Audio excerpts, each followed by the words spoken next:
Ang bahaging ito ay hatid sa inyo ng Department of Agriculture Region 12.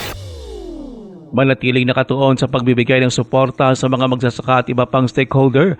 Ito ang paalala ni DA12 Regional Executive Director Jen Pascual sa mga kawani ng ahensya. Binigyan din ni Pascual ang kahalagahan ng pagdayo sa mga komunidad para may pabatid ang mga mahalagang impormasyon sa sektor ng agrikultura at mag-abot ng tulong sa mga nangangailangan. Ayon pa kay Pascual, prioridad kasi ng DA12 ngayong taon ang pagpapatayo at pagsasaayos ng mga farm-to-market roads, irrigation systems, warehouses at iba pang agricultural support facilities. Para ito may sakatuparan, ayon pa kay Pascual, kailangan din nila ang dagdag ng mga personnel. Ang mga hakbang na ito ay alisunod na rin sa direktiba ni DA Secretary Francisco Chu Laurel Jr. Layo nito na maisulong ang inklusibo at mas epektibo na serbisyong pang-agrikultura sa bansa. Ruel Usano, NDBC Bida Balita.